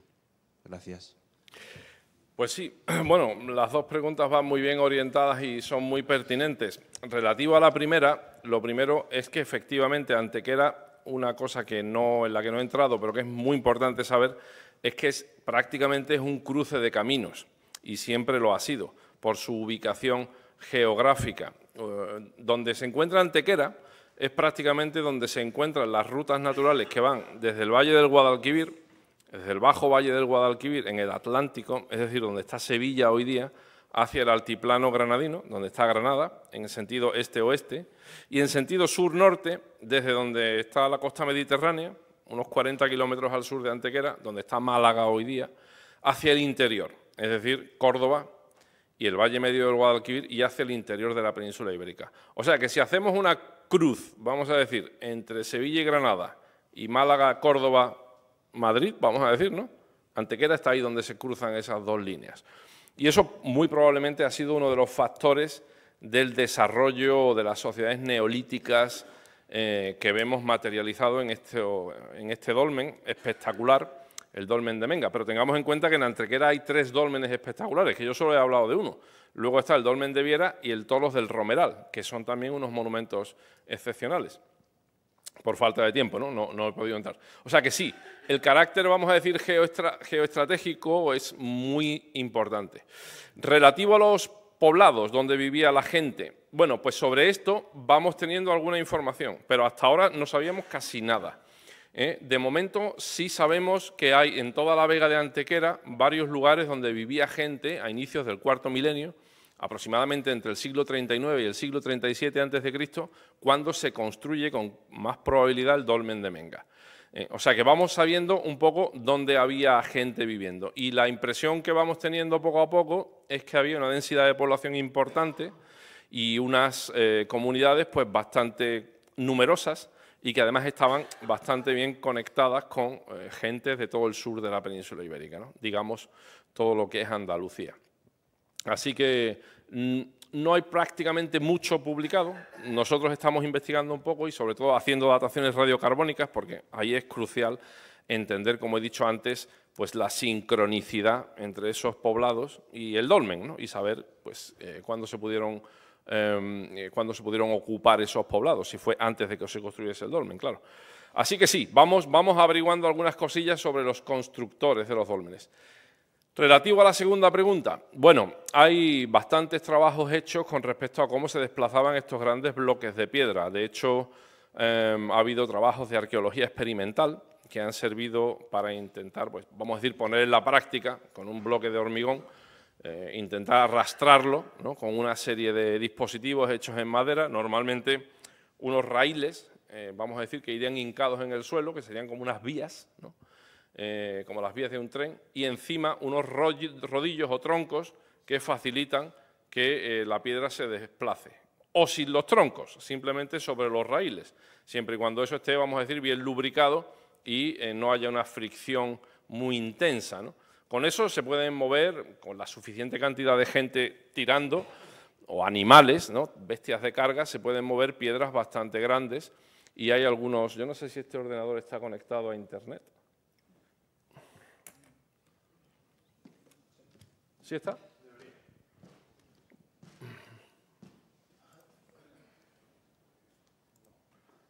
¿No está conectado? ¿No? No, ya lo acabo de ver. Vale. Bueno, si lo busca en Internet, en una isla de Indonesia, en la isla de Nias, N-I-A-S, lo puede buscar en Google y le va a salir enseguida. Hay unas fotos muy bonitas de principios del siglo XX que hicieron unos antropólogos holandeses del proceso de construcción de unos dólmenes, porque esta región también se construían megalitos. Casi siempre nosotros, bueno, hablamos de megalitismo en Europa, pero lo cierto es que megalitos hay en Japón, en Corea, en Indonesia, en África, en muchas regiones del mundo. Y a principios del siglo XX, hace 100 años, se seguían construyendo monumentos megalíticos allí en Indonesia. Y algunas fotos hay de cómo es el proceso, ¿no? Y bueno, es un festival tremendo de gente pues, que vienen de muchas aldeas, se reúnen y con un capataz o un jefe que organiza todo el trabajo, pues organizan un sistema para tirar ellos mismos de las piedras, ¿no? Y luego también les recomendaría que mirasen en YouTube, hay un vídeo muy bonito de un experimento que hicieron sobre cómo se pudieron mover las grandes estatuas de la isla de Pascua. que son también, vamos a decir, megalitos, son grandes bloques monolíticos. Y hay un ejemplo muy bonito de cómo hacen con unas cuerdas atadas por detrás y a ambos lados, un grupo relativamente pequeño de personas, quizás 7 u 8 por cada lado, en total 20 o 30 personas, los de atrás sujetando y los de los lados tirando de una manera compasada, hacen que la piedra literalmente ande, que la estatua ande, y hacen que la piedra se desplace. Y es una cosa que, bueno, pues por lo visto con un entrenamiento se puede mover un piedrolo bastante grande haciendo eso. Esa es una hipótesis, no es, en fin, es una hipótesis sobre cómo quizás pudieron moverse las piedras de la isla de Pascua. Esto más o menos sería alguno de los métodos. 150 toneladas, vamos a decir, esto ya es la piedra más grande que se movió nunca en la península ibérica y una de las más grandes que se movió en Europa dentro de todo el fenómeno megalítico europeo. Para hacer eso, sin duda, hizo falta mucha gente, una buena organización. Sabemos dónde están las canteras de las que vienen esas piedras, están muy cerquita, se desplazaron aproximadamente unos 700 metros, menos de 1 kilómetro, pero vamos, mover esa piedra a 700 metros ya es un trabajo importante. Y sobre todo una pericia extrema a la hora pues, de calcular la topografía y, evidentemente, para no tener que ir cuesta arriba, y colocarla de manera que quede donde exactamente tiene que quedar, porque si una piedra de esta se pone mal o se cae o se tuerce, luego, pues... O sea, que una cosa que destaca mucho es la pericia de la ingeniería del dolmen de Menga.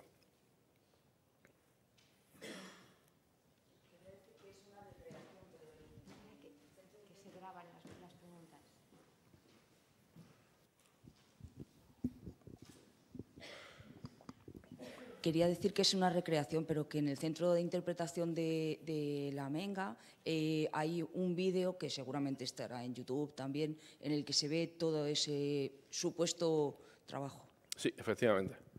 Hay un pequeño vídeo que se pone allí en el centro de recepción de los dólmenes de Antequera, donde se muestra una animación de cómo se podían haber transportado las piedras y cómo se podían haber colocado. Gracias por señalarlo. ¿Preguntas?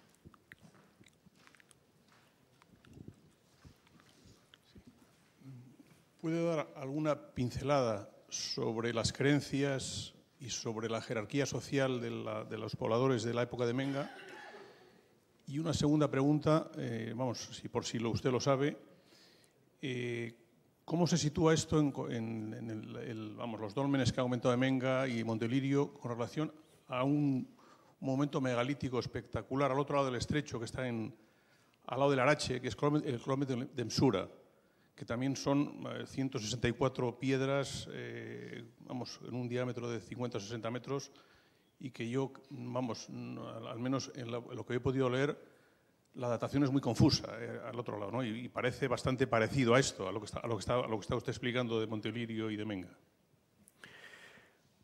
A ver, ¿puedo volver a la presentación?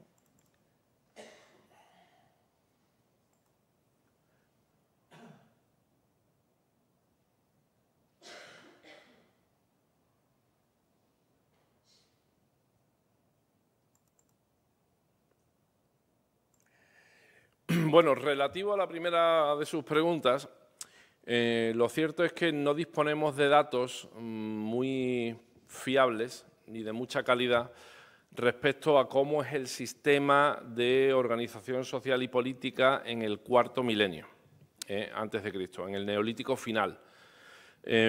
Para eso, fundamentalmente, nosotros los arqueólogos necesitamos un registro funerario, es decir, personas y sus restos, esqueletos, que estudiar para compararlos unos con otros y poder comparar sus condiciones materiales de vida, información que nos pueden facilitar los esqueletos hoy día, y también el acceso que podían tener a distintos tipos de bienes y de objetos de cultura material, sobre todo de objetos suntuarios, vamos a decir, objetos de carácter más costoso o lujoso, ¿no? Eso ahora mismo para el Neolítico final, ni en la región de Antequera ni en el conjunto del sur de la península ibérica, yo casi que diría en casi toda la península ibérica, quizás con la excepción del noreste de Cataluña, no hay mucha información y la verdad que yo no me atrevo a meterme en un comentario o a elaborar un comentario sobre eso porque no tenemos muy buena información.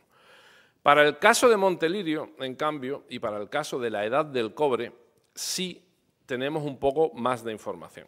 Y realmente hace muy poquitos meses hemos publicado nosotros un trabajo a ese respecto. Resumiéndole mucho, le puedo decir que nuestra interpretación es que la gente inhumada en Montelirio, que son casi todas mujeres, predominantemente mujeres, hay 22 personas, o 26 personas, perdón, 17 de ellas son femeninos o probablemente femeninos, hay un grupo que son indeterminados, es decir, no sabemos si son hombres o mujeres, pero no hay ningún hombre confirmado. Por distintas razones que tienen que ver con el estudio antropológico de sus esqueletos y de las características de sus ajuares, ¿no?, sobre todo de sus ajuares suntuarios, pensamos, es lo que yo he propuesto en una publicación, que son mujeres de alto estatuto social, que son mujeres que forman parte de la élite de la sociedad y que hay indicios de que podrían haber sido sacerdotisas, o unas mujeres especializadas en un rito o en un culto. Hay dos indicios de esto que destacaría rápidamente. Uno, que el análisis químico de sus huesos ha mostrado que tenían unos niveles muy altos de mercurio. Y pensamos que el único modo en que ese mercurio puede haber llegado a sus huesos es porque estuviesen muy expuestas al uso de ese cinabrio, el pigmento de cinabrio. El pigmento de cinabrio produce contaminación por mercurio. De hecho, los mineros de Almadén padecían una enfermedad. En la época moderna al mercurio se le ha llamado azogue siempre y se usaba en procesos metalúrgicos. Los mineros de Almadén estaban azogados y sufrían una serie de patologías importantes que el sistema nervioso, ¿no?, la contaminación por mercurio es una cosa muy seria y acaba produciendo pues disfunciones motrices, fallos cognitivos graves, alucinaciones, espasmos, en fin, una serie de sintomatologías, ¿no? Bueno, los niveles de mercurio que tenían estas mujeres en los huesos son extraordinarios para cualquier estándar, vamos, que utilicemos, la Organización Mundial de la Salud. O sea que debían estar muy contaminadas y pensamos que eso es porque ingerían pigmento de cinabrio, por alguna razón mágico-religiosa. Puede ser que estuvieran pintadas y que tuvieran la piel pintada durante mucho tiempo y que, digamos, hubieran absorbido ese mercurio por vía cutánea. Pero, aunque no hay literatura médica sobre eso, porque realmente no hay casos de gente que hayan estudiado los médicos que estén 20 años pintados con un pigmento de cinabrio, ¿verdad? Eso no te lo encuentras, ¿no? Entonces, no se sabe. Pero si hubieran hecho eso o hubieran consumido o inhalado el cinabrio, que hubiera sido un polvo, vamos a decir, o un pigmento sagrado, entonces sí podría explicarse que tuvieran esa cantidad de mercurio en los huesos. Y segunda cosa que llama mucho la atención de ellas, sus indumentarias, ¿no? Algunas de estas mujeres iban vestidas con unas túnicas y con unos ropajes hechos con cuentas perforadas de caliza, de piedra y de concha.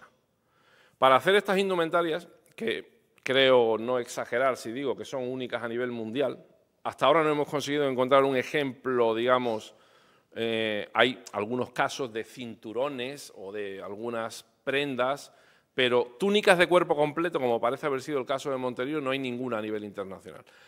Estas creaciones son unos tejidos, bueno, pues absolutamente únicos, como digo, y que debían haber sido muy valiosos por la cantidad de trabajo que se invirtió en producirlos, ¿no? Y porque además son también unos atavíos excepcionales.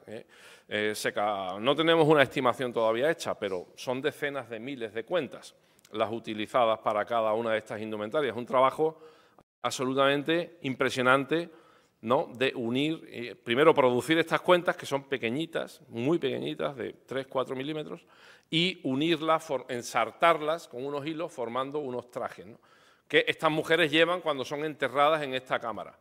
Un traje de estos puede haber pesado 8, 10 kilos. Evidentemente, no es una ropa que uno lleve puesta para el diario, ¿no?, vamos a decir.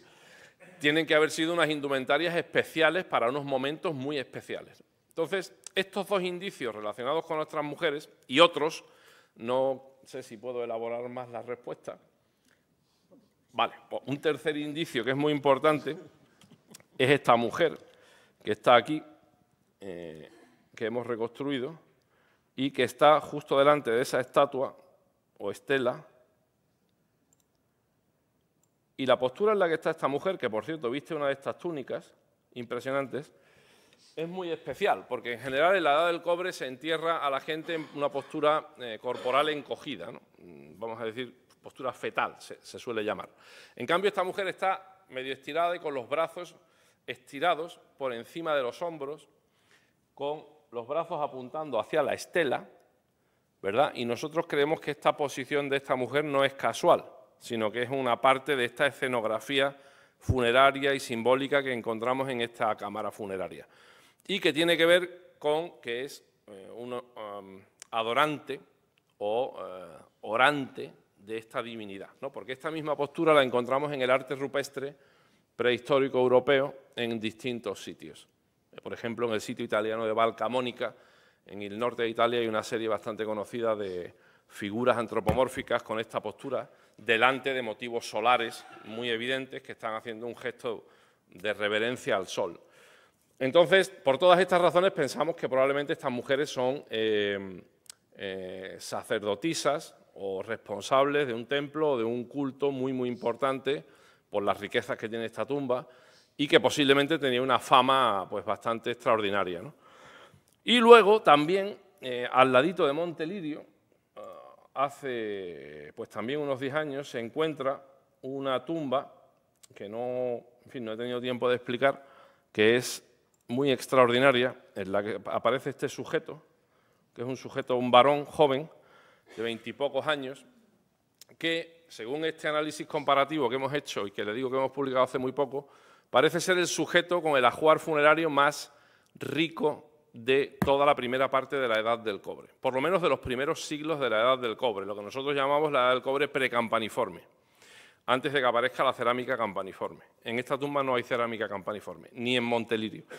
Entonces, este sujeto venía acompañado de un ajuar realmente extraordinario, que incluía este colmillo de elefante, que es un colmillo de elefante africano y que tenía puesto alrededor de la cabeza, como delimitando o protegiendo su cabeza, y que estaba cortado en 3 pedazos, había sido seccionado en 3 pedazos deliberadamente, un cuchillo de sílex, que es un sílex que no sabemos de dónde procede, pero que no es andaluz, porque más o menos los sílex prehistóricos de Andalucía están todos bastante bien caracterizados, gracias al trabajo de la Universidad de Granada, y especialmente José Antonio Lozano, y es un sílex que podría ser extrapeninsular, lo cual le añadiría valor. Es una pieza excepcional por su talla bifacial y además porque tiene una empuñadura que estaba decorada con un pomo de ámbar, muy probablemente siciliano, traído de Sicilia.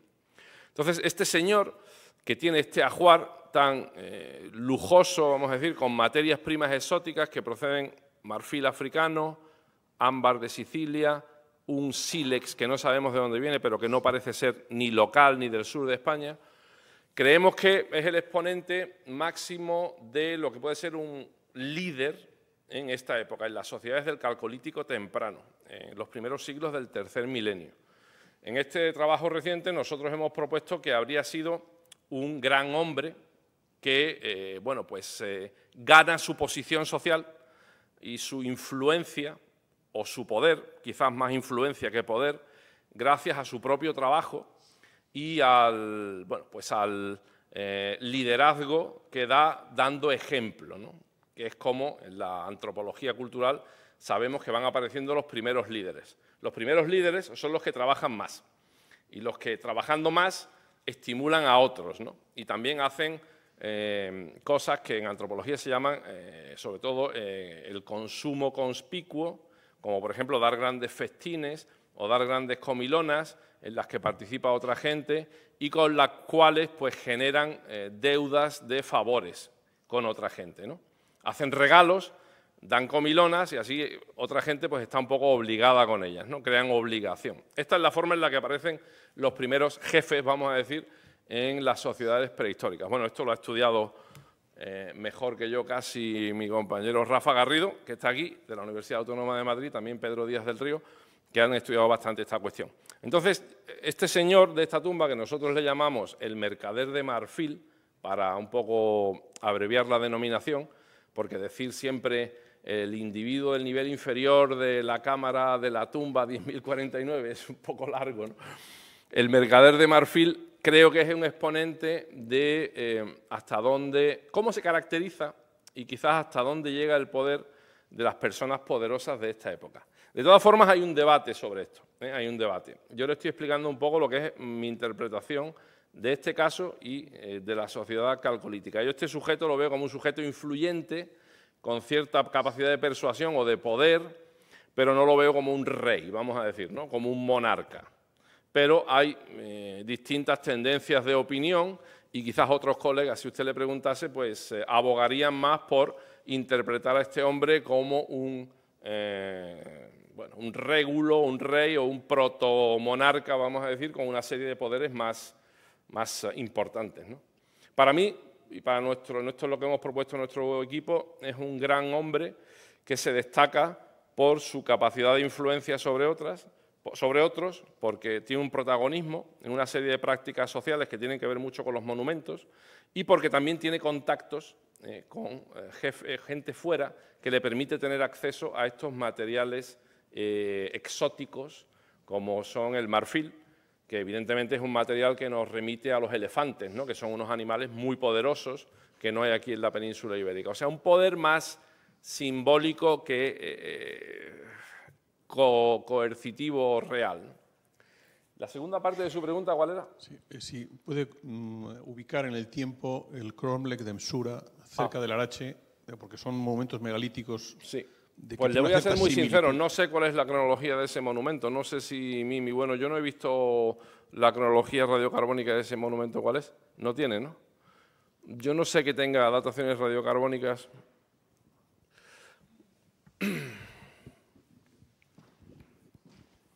Es un poquito tarde, por favor. La última pregunta, ¿de acuerdo?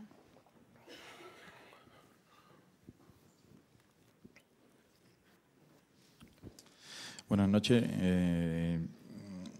Una pregunta, bueno, que tiene dos partes. La primera, ayer nos desayunamos que el profesor, creo que José Luis Escalona, nos decía que Escacena decía que Valencina en la Edad del Cobre fue básicamente un cementerio comercial, ¿no? Entonces, mi pregunta viene, aquí el profesor Alfredo Medero, los recientes estudios y demás, pues bueno, empiezan a aparecer, bueno, pues la zona un poco de lo que es el asentamiento dentro de Valencina, dado de que el asentamiento tiene 450 hectáreas y la media nacional está en torno a las 10 hectáreas, pues bueno, ¿por qué cada uno? Algunos dicen que es ritual, otros dicen que ahora es un cementerio. En fin, ¿cuál es un poco a qué se debe esta disparidad de criterios y cuál sería, a su criterio, el uso? Y después, la segunda pregunta es que decía que el olvido al que se sometió el yacimiento de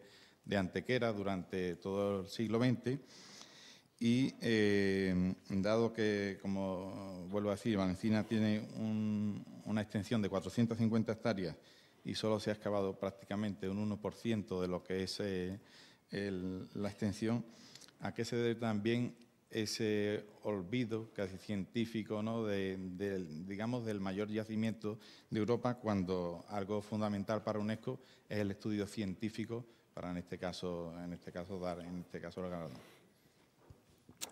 Bueno, pues muchas gracias. Ninguna de las dos preguntas son fáciles de responder en un tiempo corto. A ver qué le puedo decir. Respecto a la primera cuestión, creo que en primer lugar debo admitir como prehistoriador que soy que muchos de los problemas que debatimos los prehistoriadores están condicionados, nuestro debate está condicionado porque no tenemos datos de mucha calidad y no tenemos datos conclusivos. Es decir, podemos manejar distintas hipótesis que a veces aparecen o pueden ser en parte o en buena medida contradictorias y no podemos inclinarnos decisivamente por una de ellas porque carecemos de datos para refutar una hipótesis o probarla de forma conclusiva, la otra, ¿no? Es decir, sencillamente carecemos de datos de la suficiente calidad y de la suficiente precisión como para poder decir de una manera más taxativa, a veces, pues, bueno, la organización social calcolítica es de esta naturaleza o la zona arqueológica de Valencina de la Concepción, Castilleja de Guzmán, era esto, ¿no?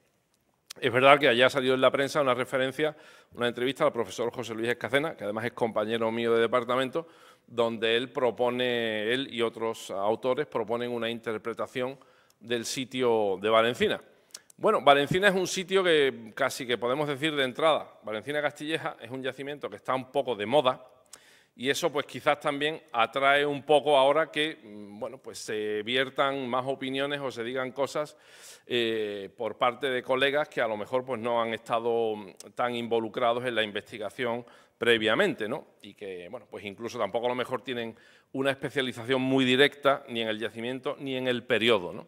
Eso no quiere decir que la opinión de José Luis Escacena y lo que publican no sea valioso, ni mucho menos.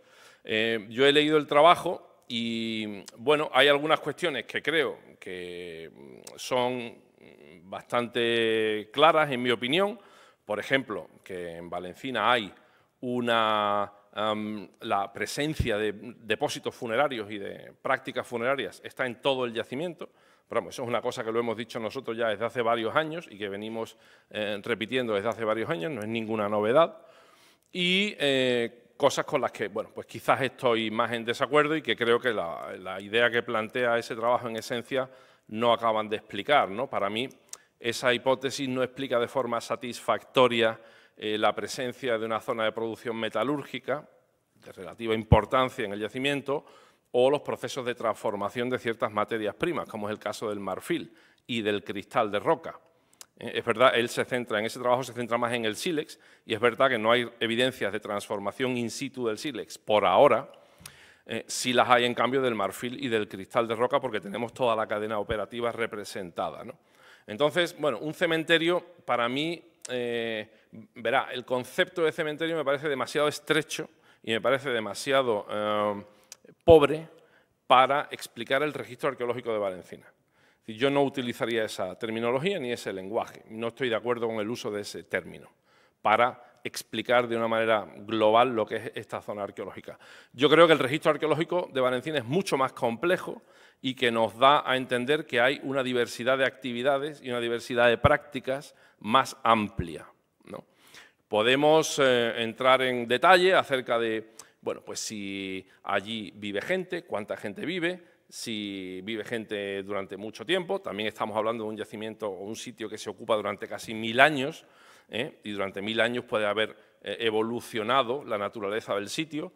Para que se haga una idea, el recinto de fosos mejor conocido prácticamente de esa época que se conoce en Dinamarca, pues este sitio durante su utilización, que fueron varios cientos de años, fue primero un santuario, según se ha interpretado, y después de ser un santuario se convirtió en un poblado. O sea que a lo largo de 1000 años puede dar tiempo a que un espacio de actividad humana adquiera diferentes registros y diferentes naturalezas, y que las cosas que se hacen allí pues vayan cambiando, ¿no? Entonces, bueno, yo, sin estar de acuerdo con, como le digo, con el uso de esa palabra, de ese término, que no me parece que recoja en absoluto la complejidad del registro de Valencina, aunque sí es cierto que las prácticas funerarias tienen una importancia enorme en Valencina, yo siempre he dicho, en las publicaciones recientes que he hecho, que creo que es mejor esperar a tener mejores datos antes de entrar a hacer unos juicios más, digamos, taxativos, ¿no? No creo que podamos hacer juicios taxativos ahora mismo con la evidencia que tenemos. Es mejor investigar.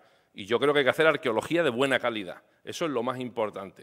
Es decir, publicar el registro arqueológico y hacer análisis científicos de una manera rigurosa y sistemática.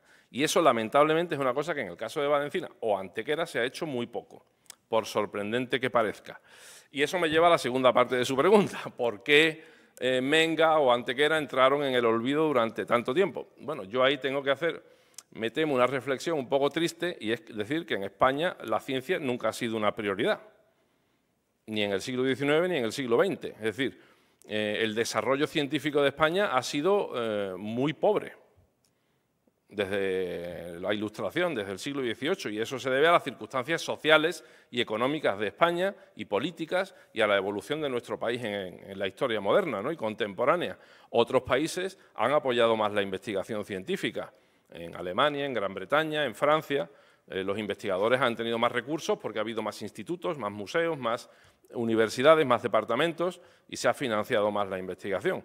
España ha sido un país infradotado históricamente para la investigación y aunque en las últimas décadas, vamos a decir, los últimos 40 años hemos ido mejorando, para recuperar el terreno perdido nos va a faltar bastante y todavía... Y durante el siglo XX, pues sencillamente es que no había una infraestructura ni institucional suficiente ni humana suficiente como para hacer la investigación que un sitio como Antequera pues requería, ¿no? Sí, lo mismo, con la salvedad quizás de que en Valencina en los años 50 sí se hace, primero, cuando se descubre Matarrubilla en 1917 y Hugo Vermayer hace un estudio de Matarrubilla, sí se hace un estudio, que bueno, para la época es muy bueno y un estudio importante. Luego, en los años 40 se encuentra Ontiveros, se hace un pequeño estudio de Ontiveros y luego en los años 50 se hace una reexcavación de Matarrubilla, de la parte que no había excavado Vermayer, y se hace una reconstrucción. Y hay algunas intervenciones, pero muy puntuales, ¿no? Prácticamente hasta los años 80 son las 3 únicas intervenciones que se hacen en Valencina. Y de nuevo es, lamento decirlo, pero subdesarrollo científico. Bueno, pues lo vamos a dejar aquí. Muchísimas gracias a todos por acudir y, por favor, si hay algún alumno que necesite un justificante, que se acerque a la mesa. Muchísimas gracias al profesor García San Juan.